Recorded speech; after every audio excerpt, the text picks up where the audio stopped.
community, our hometown. This is Kearney Live on 102.7 FM, our hometown radio station. Kearney Live is presented by Kearney Trust, 310 West 92 Highway in Kearney, 816-628-6666. And now here's the hosts of Kearney Live, Mike Davis and Jim Dickerson.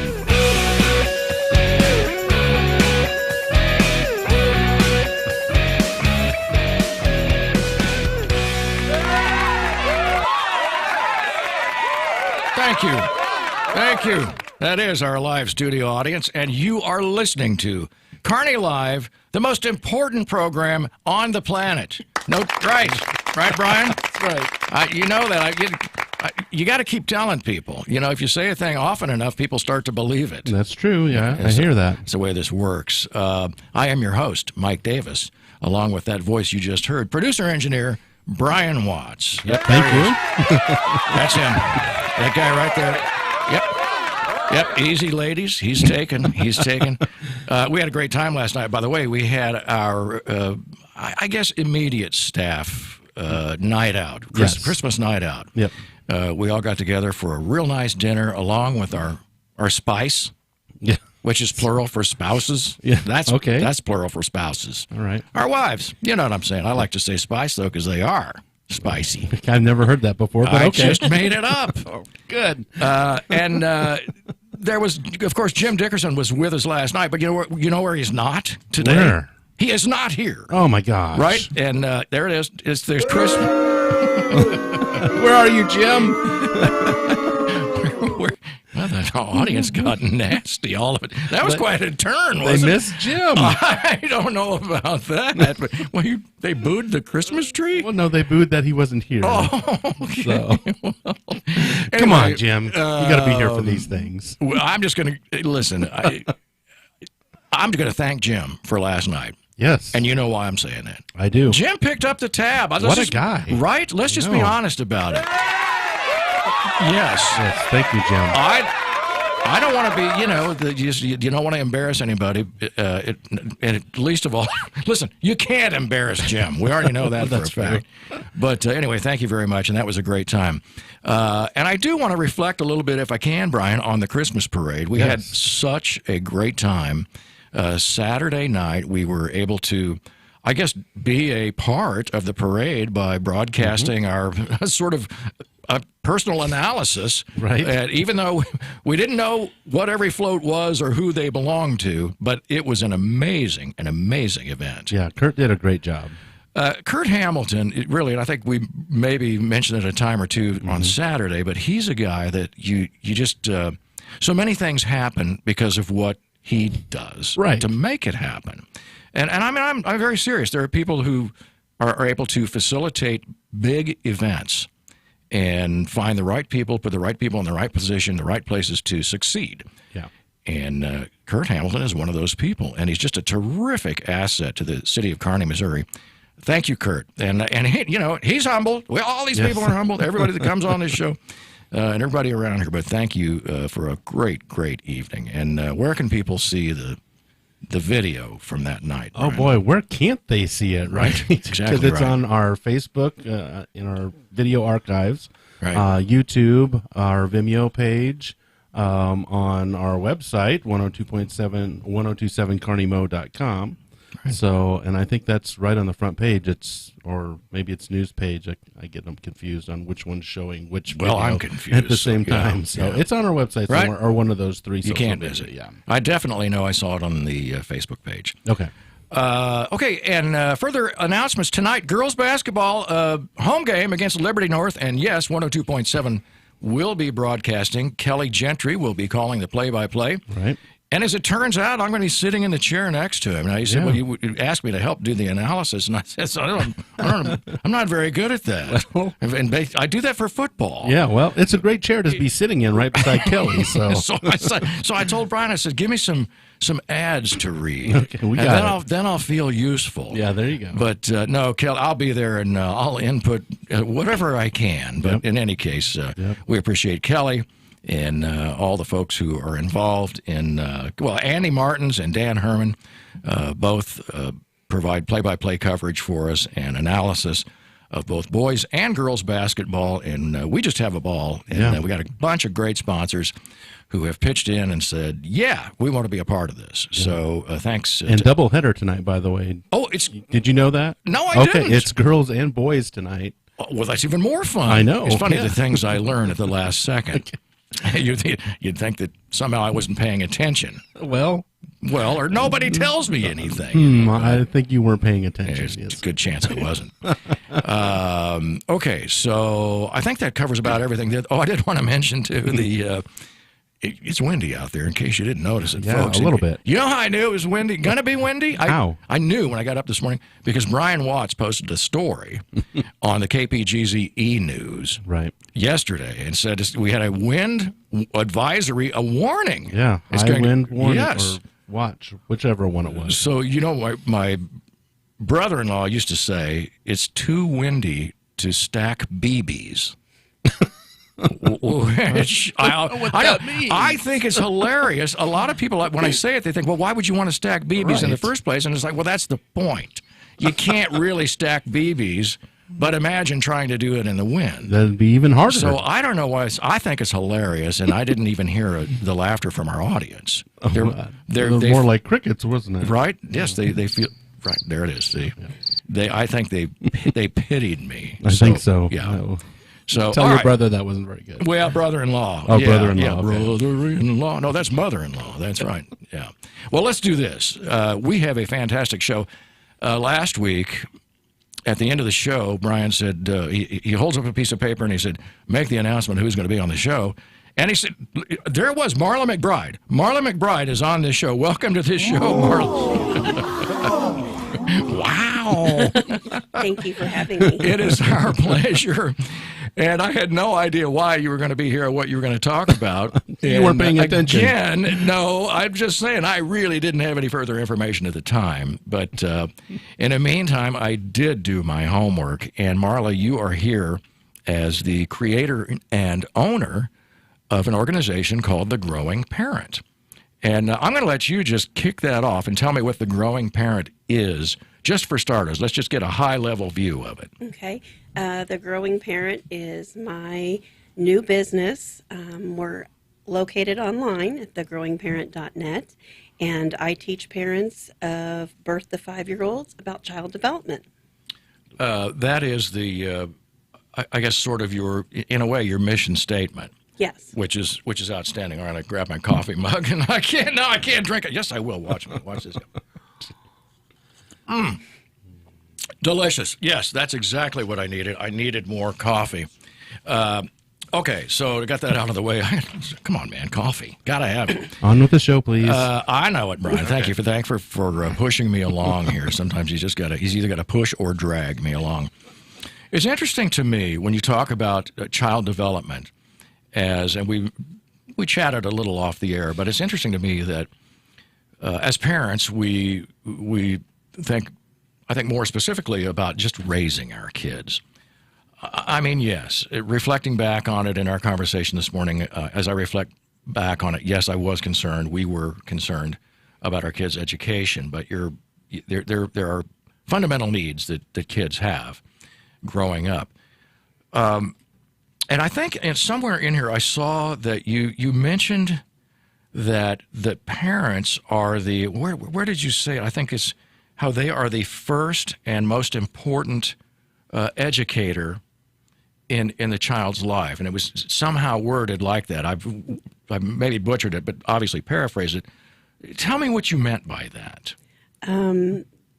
Everything kiddos learn, they learn from mom and dad. They're human video recorders. How to communicate with others, how to love others, how to interact. Everything kiddos learn, they learn from their parents. And that can be a great thing or it can be a challenge. Right. I heard this, and I've mentioned this on the show before when we talk about kids and parenting, that I heard this years ago. And this person said, parents get the children they deserve. Well, that's brutal. That is brutal. I mean, it is. That's brutal. But sometimes the truth hurts. And if if you're not doing your job or you're neglecting your job as a parent, then clearly the outcome isn't going to be favorable for anybody involved. I mean, for the entire family. But yeah, let's more specifically follow up. Sure, yeah, go ahead. So really, parenting is the most important thing that most of us will ever do. No matter what job we hold or position we hold in society, it's one of the most important things we're ever going to do. But some people just don't know. I mean, none of us are born knowing how to parent. There's no handbook. You know, I can remember when we brought our first son home, I remember thinking, I cannot believe they're letting me leave with this kid. Yes. You know, and I felt prior to having him, I felt pretty confident. You know, I was one of those people who was like, well, when I'm a parent, right. And then I thought, oh my goodness, what if he needs this? What if this happens? So it was very scary when you really think about how much importance or how important our role is and influencing our kids and teaching them and getting them ready for school and life in general. Right. As we talked about at the beginning of, you know, what The Growing Parent is all about, and it's on thegrowingparent.net. We talked about it being an all-encompassing developmental program designed to help parents of children from birth to age 5 to learn, grow, and develop socially, emotionally, and academically. Now, when you throw in, I get the socially and emotionally, but you throw in the academic portion of it at, you know, age 0 to 5, mm-hmm. You go, huh? What do you mean? Okay, we know there are options for kids when they're old, and by the time they're potty trained, there are options mm-hmm. for kids to go to daycare or someplace in which it's somewhat school-like. It's right. Sort of academic in a way, early stages of academics.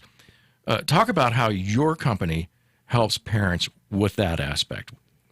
Well, academic, when you're under age 5, looks very different than it does when you're school age.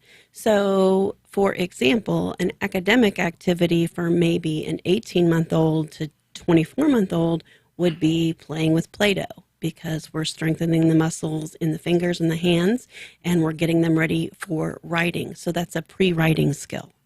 So all of those beginning skills, they need to be learning at home and are capable of learning at home. You know, preschool is a very important thing. All the research shows that kiddos who attend preschool are better prepared for kindergarten. But there are so many things that we can do as parents at home, simple things that are not expensive, that are fun and build our relationship with our kids. And really, it's all about the relationship.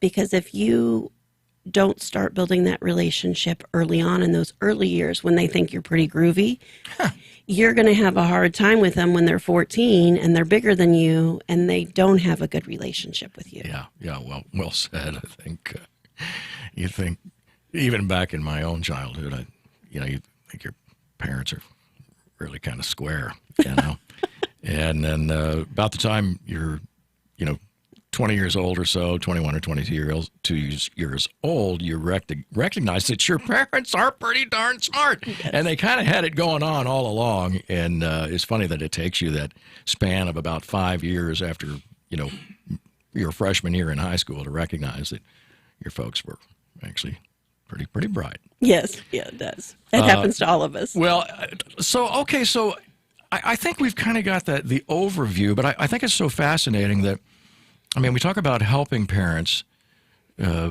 with the social, emotional, and academic and other developmental phases of their life at this early age. How do you sort of wedge this program into that relationship between the parent and the child? You've got something else to be added here. How does that all play out? How does it work? So all of the lessons I teach online, parents can purchase for the age of their child. And the child development is taught through the monitoring of the kiddos' milestone developments. Mom and dad are going to watch that. They're going to have a chart so they can mark things off so that they're sure they're developing as they should be. We're also going to provide developmental activities that are fun, good time activities, and that's where that relationship building is happening. and there's also development happening. So, for example, a sensory box, which is just a clear box with, you can make it out of a little Rubbermaid tub, and you can put a number of things in that box, but you can cut pieces of garland like you would put on your Christmas tree in different lengths, put it in the box, and use scoops and all kinds of other implements to scoop and pour. And you can turn it into a math activity by saying, which one of these is short? Which one of these is long? Which one's the shortest? Which one's the longest? Right. That's a pre-math activity. And at the same time, the parent is having that one-on-one time with their child. And it doesn't have to take a lot of time. I mean, you can do that activity for 15 minutes, and they're so happy they've had your individualized attention for that amount of time that they can sit by themselves for a little bit afterwards. Sure. I mean, I guess, and parents are going to say, well, you know, I'm too busy for this. I could imagine that would be one of the top objectives or objections to your program. They're going to say, I don't know if it's hard enough for me. I got to get ready for, you know, all these things, and I'm busy in life. How do you respond to that? Well, that's the thing that's great about this is that all of these activities can be incorporated into your daily life. So, for example, you're 2 and you're going to learn to count. So as you're going out the door in the morning and you're going down the steps, you count the steps with your child. 1, 2, 3, 4. You count the bushes in the front yard as you're going to the car. You talk about the stop sign and how on the stop sign it has the special letter S. It's the snake letter. It makes this sound. Right. You know, when you stop at a stop sign in your car, you just point that out and you talk about it. So, right. So much of our, internal dialogue, when we make it external, kiddos learn from that as well. We just have to know that we're supposed to talk to them. And a lot of people don't know that. You're supposed to talk to your baby. That's how they learn language. Right. And so much of what you just said is, number one, it's fascinating because it's the sort of thing that, as you say, it's not really an effort. You're not even having a meeting set aside or a certain amount of time blocked off during the day to have that conversation or to have these teachable moments. Right. But what you just said, though, I think a lot of parents might not be aware of, or they may forget in the hustle and bustle of raising small children, and then, you know, a house full of 2 or 3 others makes it all the more complicated. How do you present this program? How do you get this program into those parents' hands in such a manner that they can say, hey, yeah, you know what? I think I could use that, and there's some information. In other words, how do you impart the sort of information that you just gave us to these parents and get them engaged and involved and working and using this program? Well, that's the $1 million question, isn't it? Well, you can be on a radio show for starters. Yes. We're glad you're here. Thank you. Well, I'm sharing information through my Facebook page, The Growing Parent.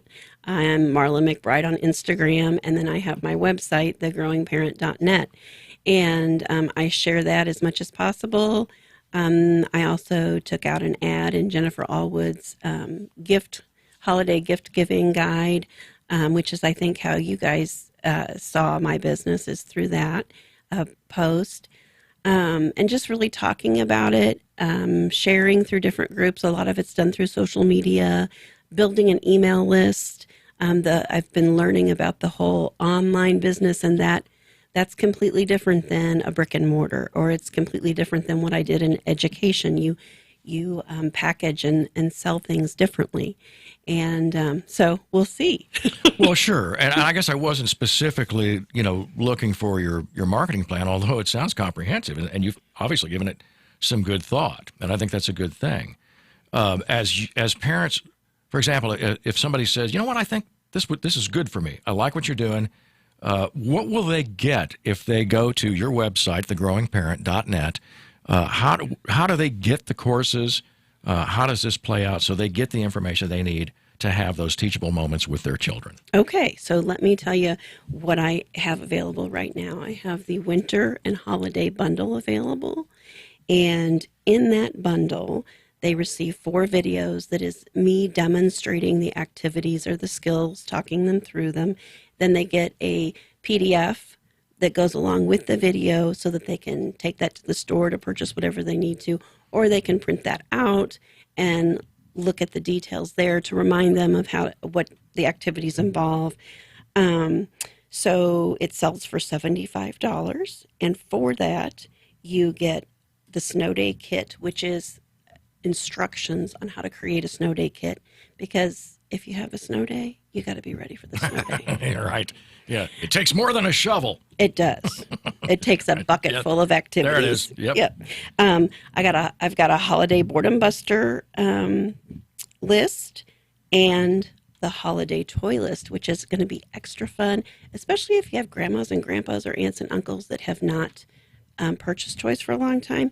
It's divided up by developmental ages and what developmental area they work on with that toy. And then there's also the Amazon link, so you don't even have to think about it. Well, it's good if for me, when you don't have to think about things. Marla McBride is with us today. She's been teaching parents how to be their child's first and most influential teacher, and she's working in her own business now. You made a little career change to start the Growing Parent, and she is the creator and owner of it, and we're going to talk a little bit more about it with Marla. Stay with us. We'll be right back. You're listening to Kearney Live.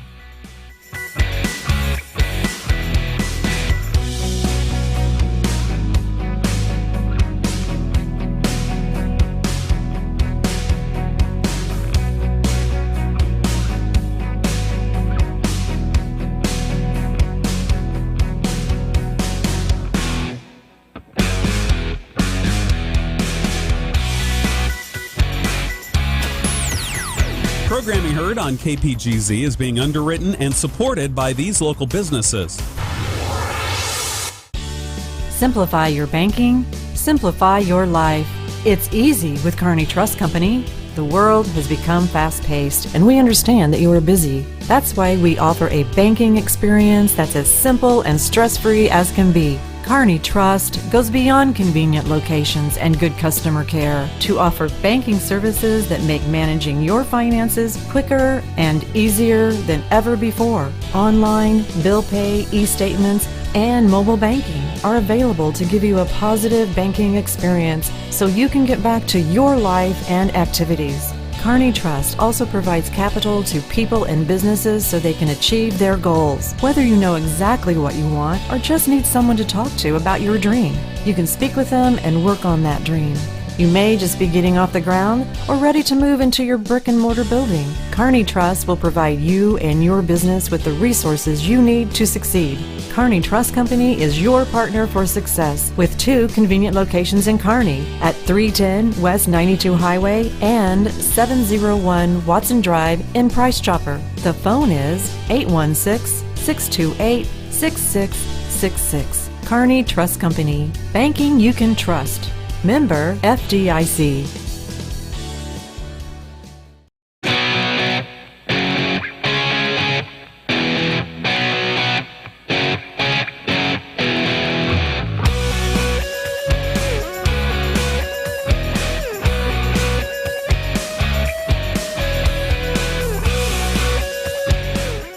And welcome back to Kearney Live. We're visiting today with Marla McBride, and Marla McBride has been teaching parents how to be their child's first and most influential teacher in a program called The Growing Parent. You can find that on thegrowingparent.net.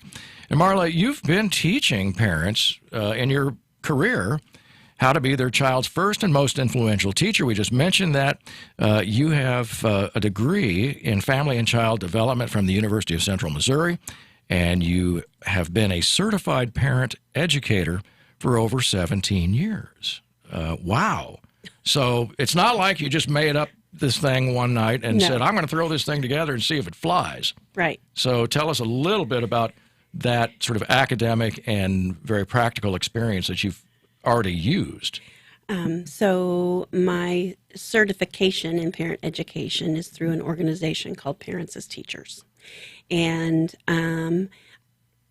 they are an organization that's based in St. Louis, and their curriculum is used across the planet. Really, I mean, it's been translated into Mandarin Chinese, and it's a researched, well-developed curriculum that is based on child development.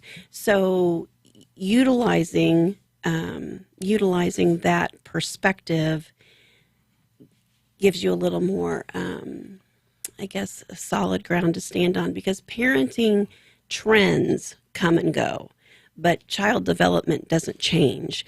So the advice, the activities, the parenting activities, all of that is based on where the child is developmentally, not based on my opinion, not based on Aunt Tilly's experience or grandma's experience. And when you're a new parent, you always hear some very interesting opinions and ideas Yes. about how you should do things with your children. Yeah. And that's wonderful to have that support, but we also have new information. Well, yeah, and I remember hearing about the parents as teachers, gosh, 30 or 40 years ago. That was weird. I admit that might have been your phone. You might want to move that. That's all right. There you go. We should have mentioned that early on, but I guess that slipped by us. Nonetheless, I think that program, obviously, Parents as Teachers, does their own research, and they have their own developmental program. Correct. And as you say, I mean, where do they go to sort of stay up to date and find not just trends, but what really works? Where do they get their information? Child development studies, experts. I know that they get a lot of information through Head Start and other organizations that focus on little kids. So there could be academic papers written from child development specialists. Oh, sure, say, yes. This is our finding here. And they're peer-reviewed studies that say, right? Yes, and I'm guessing, yeah. Yes, and it's all cited in that curriculum, which is the curriculum that I have purchased and am certified in. So yes. Right. How long did it take you to get certified? So it's years ago when we first started. It's like a 2-week class for the level 1, and then for the level 2, it's a couple of days. So, right. But you have to have credentials to enter into that training and this sort of thing. Right, so, and you had a teaching credential to begin with anyway, right? So I have a child development credential. Okay. But nonetheless, it is a very worthwhile and clearly something that I think shows people that you put the time and effort into, and I would imagine that. Now, it's funny because you did talk about trends, and a trend, as it applies to raising children, I mean, is a little dangerous. Just the word scares you a little bit. But what you've got is practical and peer-reviewed study, information, and data. There's a big difference. And how do we know, I mean, that as parents, that what you're telling us now is the most current and the most up-to-date, and what if a parent, here's what I'm getting at. If a parent says, well, okay, maybe that's just your opinion. Well, it doesn't sound like it is just your opinion. I think you mentioned that earlier. Yep. And so what I'm getting at is those sort of objections that people would have as you approach them with a program like this. I can show them right in the curriculum where the article is, where the information came from. I have several handouts that support my lessons. So it's all in writing. And the great thing about having this curriculum and having it's an electronic curriculum, so it's constantly updated. Right. I mean, it's frequently I'll go to look for something, and there's something new there. So yes. so it's updated all throughout the year. It's not a wait and review, and so right. And again, I think this is just I'm sort of playing devil's advocate here because surely there are people that are going to say, well, these are my children, I know how to do this. Well, but there's somebody here, right now, that you're offering the growing parent as an option and a great opportunity for parents to sort of re-examine their own parenting skills and add to whatever it is they're doing that they intuitively sort of know to do, you have some information and opportunities here for those teachable moments, which are just golden for a kid. And I think, if nothing else, as a parent, being able to recognize those moments. And I remember the first time I heard that phrase as a young parent, teachable moment. Wow, what does that mean?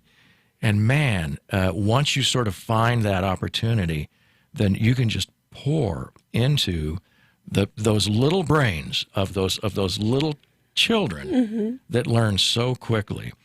Talk about some of the other things that you mentioned earlier. Some really neat activities that, as an example. Are there other things that you can think of that are just kind of stand out for you personally? As far as learning activities and exercises. Well, the way things are structured, you can purchase courses that are for birth to 1-year-olds, for 12 to 24-month-olds, for 36 to, did I say 24 to 36? 24 to 36. Yeah. And then 3 to 5-year-olds are in one group. I see. So you could purchase, a class where based on where your kiddo is developmentally and age-wise, or you could purchase the whole package if you wanted to purchase it at once.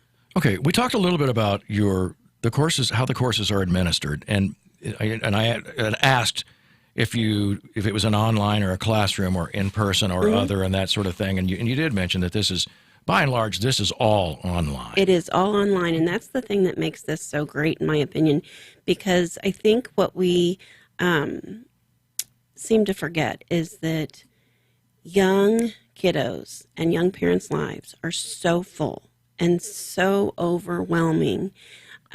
This gives them the opportunity to sit down and schedule watching a video for 10 minutes.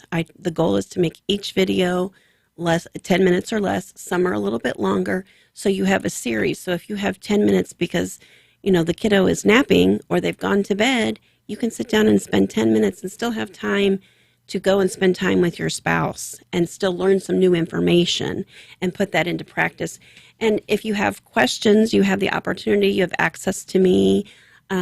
So it's easy, it's doable, it's short amount of time. It's making it so that it is a huge impact with short-term time increments. Right, and I think that's the thing that stands out to me as listen, every time somebody wants to schedule us for a meeting, you sort of take a deep breath and you go, oh, when am I going to do this? Yeah. Or even when your spouse says, we need to do that thing, and remember we talked about it. And in my case, I don't.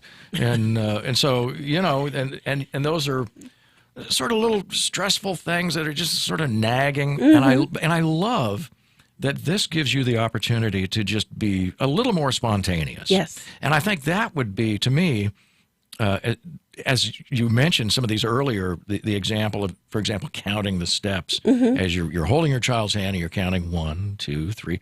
And to me, I just think that's fascinating, and it is that the more spontaneous method that you can just sort of build into your own thinking, and apply it based on this program, The Growing Parent. Yeah, learning is fun when it's done correctly and well. It's fun, and you can do it as you go about your day.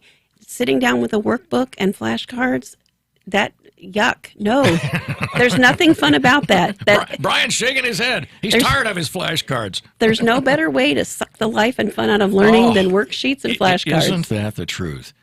And I can tell you just a very quick personal anecdote when you mentioned that. And I was, I think, pre-kindergarten or right in kindergarten. My dad took a moment with my sister and I. We were sitting at a table, and I think it was our coffee table in the living room, and he put coins out on the table before we were, familiar with any kind of currency. What did we know, and why did we care? But he taught us about what all those coins were, and I don't think if he spent 10 minutes about it, I'd be surprised. But I remember it at this ripe old age, and that, I believe, is exactly what you're talking about. And I think the important thing about it that was, and I can remember this aspect of it, is my dad sat down, completely his focus was in us, the kids. Mm-hmm. And kids know that. Yes, that's where that attachment comes in and the relationship. And you remember that not because the brown coins and the silver coins, the big ones and the small ones, were that interesting to you. You remember that because of that person that you love. You remember that because of the time he took, like 5 minutes right there to be with you. So that moment is yours forever. Children know when when parents are being attentive. Yes. And they certainly know and feel when they're not. Yeah, they do. And it's clear to me that a more healthy learning environment is an attentive parent. Some of this sounds like, okay, this is pretty easy and painfully obvious. Not so much. No. You mentioned it earlier, that we're all busy. Mm-hmm, mm-hmm. I mean, even I'm supposed to be retired. And, yeah. Well, okay. And the same with my wife. And what do you think she's doing? Spending time with grandkids in a way that I think is developmental and I think is also great. And I want to get to this in a little bit. You've got this fantastic family, and we're going to talk about them in a little bit too, because I've met a good deal of them. And but we'll talk about that. But I think it is also a neat. What I like about this program, and I may be helping you sell this, but that's the reason we're here. But I like that it gives you aren't sort of, as the word I used earlier was, wedging into this teaching process.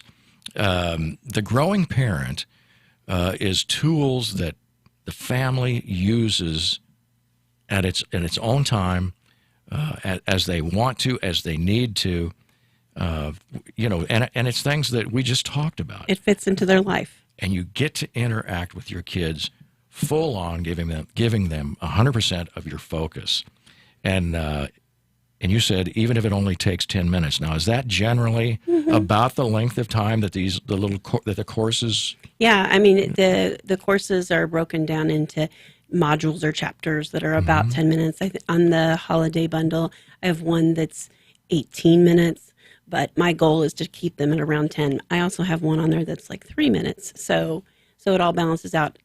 Perfect. I mean, that's a thing you could do even if the child was sitting in a high chair or some. Yes, in the high chair, the doctor's office. Right.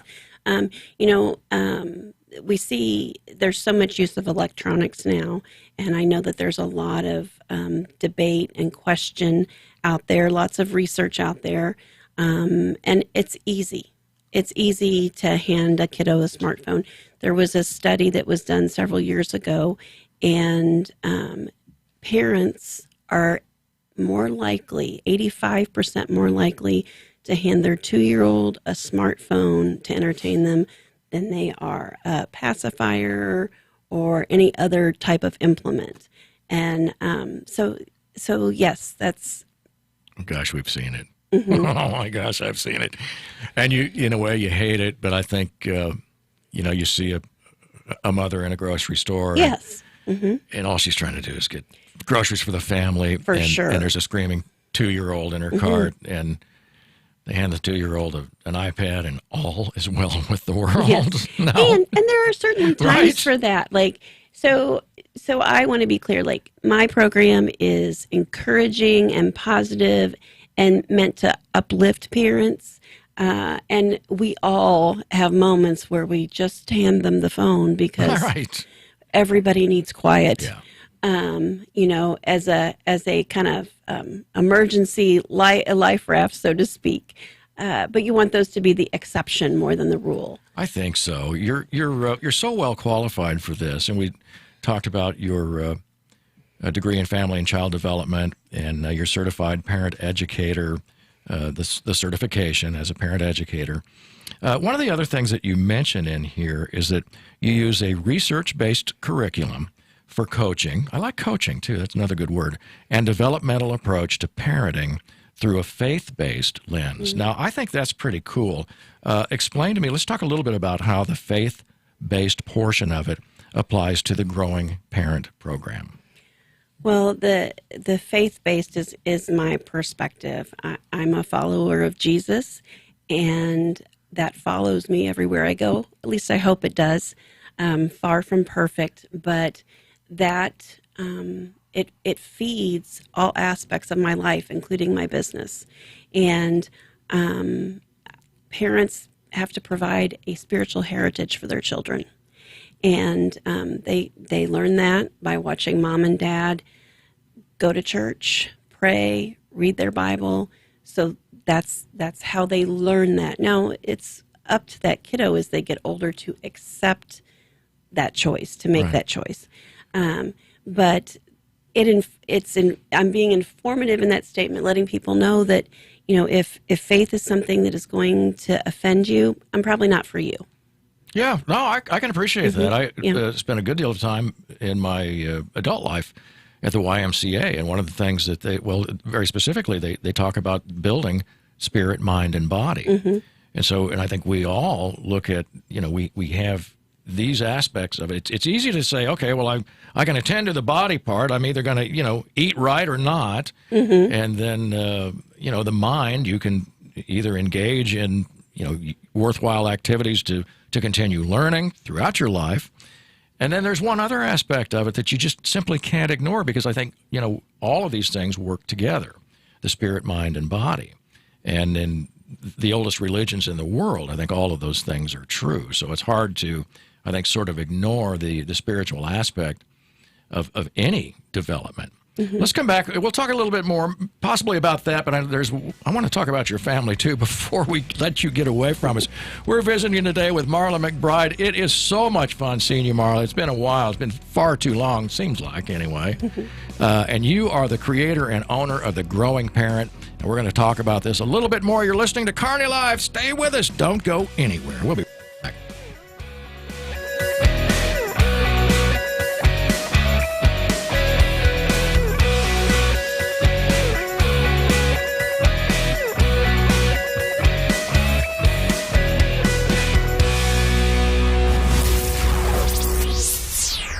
Always remember to thank the underwriters for their support of KPGZ. Simplify your banking, simplify your life. It's easy with Kearney Trust Company. The world has become fast-paced, and we understand that you are busy. That's why we offer a banking experience that's as simple and stress-free as can be. Kearney Trust goes beyond convenient locations and good customer care to offer banking services that make managing your finances quicker and easier than ever before. Online, bill pay, e-statements, and mobile banking are available to give you a positive banking experience so you can get back to your life and activities. Kearney Trust also provides capital to people and businesses so they can achieve their goals. Whether you know exactly what you want or just need someone to talk to about your dream, you can speak with them and work on that dream. You may just be getting off the ground or ready to move into your brick and mortar building. Kearney Trust will provide you and your business with the resources you need to succeed. Kearney Trust Company is your partner for success with 2 convenient locations in Kearney at 310 West 92 Highway and 701 Watson Drive in Price Chopper. The phone is 816-628-6666. Kearney Trust Company. Banking you can trust. Member FDIC.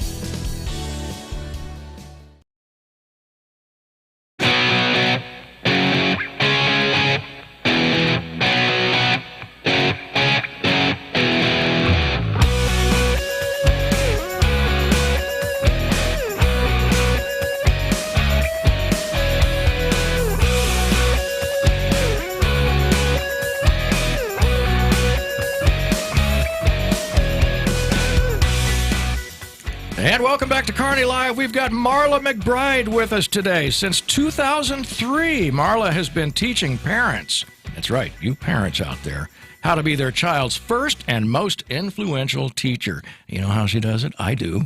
She does it through a program called The Growing Parent, and you can learn all about it on thegrowingparent.net. And it's all-encompassing. It's a developmental program that's designed to help parents of children from birth to age 5, and it teaches them how to grow, develop socially, emotionally, and academically. And we also added spiritually, because I think that's a part of this. Marla, am I wrong about that? No, you're not Oh, wrong at good. all. You are correct.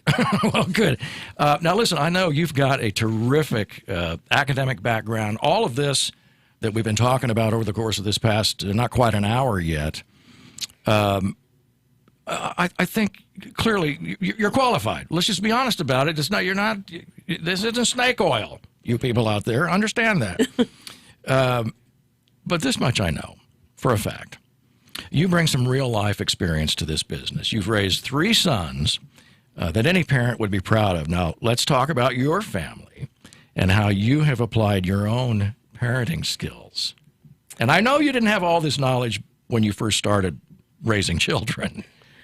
I was beginning to acquire it. So first of all, I have to say that thank you for being so generous and kind. Well, I've met them, I know. But really, I couldn't have done any of it without my husband. Right. He's darling, and I'm a great leader, and I can't say enough about him. Like, I could not do this by myself. All the single moms out there, I give them all kinds of props because we could not have done it without each other. So Matt and I learned about. And Matt is your husband. Yes. And I see the picture right there. We've got it right here. It's up on the monitor. Anybody who is watching on Facebook Live, you'll see that. And okay, help me with the names here. Colby's in the middle. He is in the middle, Okay. and next to my husband is Ridge, and on the other side of Colby is Cullen. Right. Now, see, Cullen played football this year. Played last year, too, right? Yes. And then Ridge is the swimmer. Yes. Okay. Now it's all coming. I think I refer to these guys as wildly athletic. Does that kind of cover it? That's very nice. Well, they are. But anyway, I sort of interrupted you, but they're just terrific people. And I've met your husband, and I met your dad too. We talked about him too. Terrific guy. Yeah, thank you. And you see, it takes a village and all that. And it takes a family. Let's just be honest right now. Immediately, your immediate needs for children, for raising children, it does take a family. Now, it might take a parent or a grandparent, and Right. certainly they enhance their development and so forth. But can you think of things when you were raising children between the ages of 0 and 5 that you thought, okay, that you were cognizant of, that you said, okay, I'm going to use this technique, I'm going to do this thing because I'm pretty sure it will work, or I'm going to experiment and see if this works. Can you remember a time like that? Oh, sure, yeah. Well, I was going through the training when Colby was 2, and so and then Cullen and Ridge came along a few months later. And so all of my activities, lesson plans, I tried out on them first and practiced on them. And so I had a home laboratory. So yes, it was lots of fun to get to do that too. They don't enjoy it as much now. Well, I can well imagine. They seem awfully busy too now, and especially I look how close they are in age. Mm-hmm. So there's no doubt in my mind that you had some very competing activities, that the kids were involved in so many other things, not just school, but athletics. And any parent of a swimmer, one of my kids was a swimmer, and I know how time-consuming that is and how inconvenient those early morning hours can be. How did you sort of wrap all of that around into your own, let's say, parenting laboratory? Oh, I think we just survived it. I think we just survived it. Yep, and Brian is the parent of one, and so even that, believe me, it's yeah. And two kids are more than twice the work. That much I know. And 3, I have no idea. You just do what you got to do. You really do. Yeah. And I think parents are always looking for certainly not the easy way out, but I think now more than ever, I just see that we're just. I mean, I see my grandkids going to one, for example. He plays soccer. He's really good at soccer, and I mean really good. I mean somebody that So Grandpa good or really good? No, Grandpa didn't have anything to do with it. But there's that, and he plays piano, and he does a number of other things that, in addition to just being a kid that's going to school. I think he's 9 now or 10, or I lose track. But in any case, a very bright young man, and yet I look at it and I go, gosh, is this too much? I mean, I question that even with my own children. Yeah.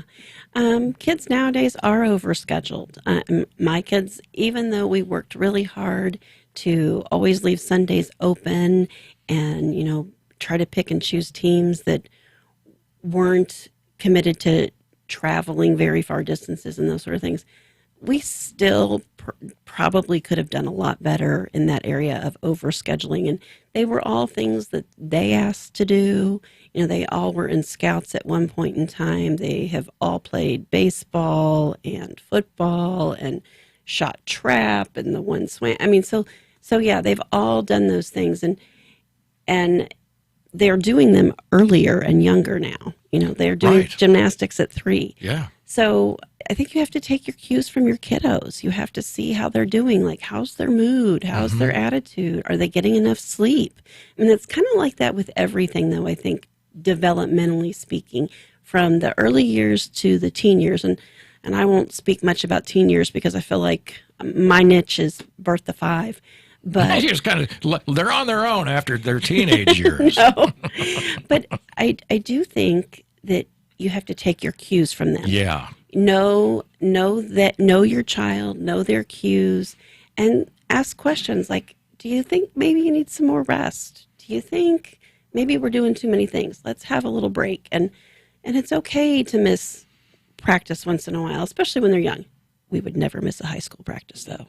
Never. Well, I think it's a whole different level there. But yes. And by the time they get there, you got to want to be there. Yes, for sure. I do remember seeing those sort of cues happen in my own life with my own children. Like the oldest one at a time. When I think what they want is the opportunity to talk about it. You said look for the cues, and I think that's the part that fortunately I was able to look at and see. He felt overscheduled, and this was back in the mid 80s or so, early 80s, and all I did was ask him about it. And I think that as a parent is maybe you're sort of engaging them and giving them an opportunity to say, wow, hey, you know what? Yeah, you're right, because maybe they aren't able to sort of internally that they may not know what's causing the stress. Yeah, they don't have the words for it. Right. And then, but if you give them the opportunity to say, well, yeah, if only I didn't have to do this one thing, then that would be great. Yeah. And then you can sort of adapt their schedule to fit that. And I think parents believe, are we doing the right things to get them involved in these activities and all the extracurricular things that require that we're driving them all over the place all the time? Is that the right thing to do? Well, I think it's a question that we all have to ask ourselves. And I think the goal is to enrich their lives. But they also have to have time to learn how to make their bed, to empty the dishwasher, to keep the house clean. They have to learn life skills as well as athletic skills. And if you're always in the car or on the road, it's hard to teach those habits and to keep them up. If you're driving your car as a parent, you're not giving your child 100% of your attention. You're just not. I don't think. Well, you can do lots of things, lots of games in the car. I'll buy that. But I think I would agree, and I like when we first began this conversation, that one of the things that you talked about was these programs from the Growing Parent, and that's thegrowingparent.net. These activities enable you to have those quick hit, not very time consuming at all, opportunities for teachable moments and activities, learning activities that kids will enjoy, and they'll be engaged one-on-one or with both parents. Right? I mean, is that fundamentally how this works? Yes, it is how it works. Okay. Well, and if you want to know more about it, it's thegrowingparent.net, and we have been visiting with Marla McBride, and you are the owner, the creator of this very cool business. Got a couple of minutes left, Brian, is that right? kind of sum it up for me if you have a kind of a one or two thing statement that kind of, what would you tell folks to sort of push them into at least giving you a call or exploring this website? Well, what I would tell them is that my program is about support and encouragement. It is a strengths-based program, and we're going to focus on what you're already good at, and we're going to build the other skills and build your confidence. Sometimes people just need encouragement to build their confidence, and I'm going to do those things.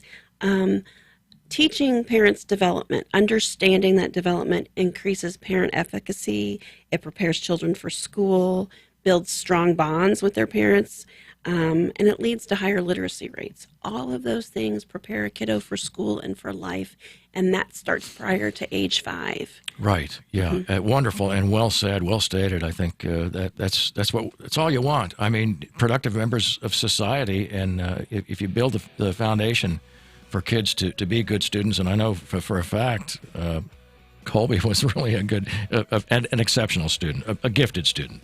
All 3 of my right? kiddos, Okay. Well, are Colby's good the only guy students. that I spent any time on the phone with. Yes. And it was interesting to hear it, and I wish I could talk a little bit more about it because he's just terrific family. And Marla, it is great seeing you. Thank you so much. It was great to be here. I It is appreciate my it. pleasure. And you've been listening to Kearney Live. And Brian, who's going to be on next week? Oh, man. Santa Claus. Oh, yeah. Santa Claus next week. That guy, this will be the second time that Santa has visited Kearney, Missouri in what, as many weeks, right? Yep, Yeah. right. Outstanding. Will people be able to call in and talk to Santa? You bet. They can call in, talk to Santa, give them their wish list, and I think we might have some refreshments here on the show. You know. Santa wanted some cookies. Well, we have some adult refreshments too, you know. Well, that's for afterwards. Oh, okay. You can't drive a reindeer You can't sleigh if drive you've been a- drinking. no. Yeah, I got that. What could possibly go wrong with kids calling in live on the radio? Nothing. It'll go great. We have experience in that. I know. We made it work. Santa helped us, too, along the way. So be with us next week on Kearney Live. Santa's going to be here. And don't forget the reason for the season. Thank you for being with us on 102.7 FM. You've been listening to Kearney Live.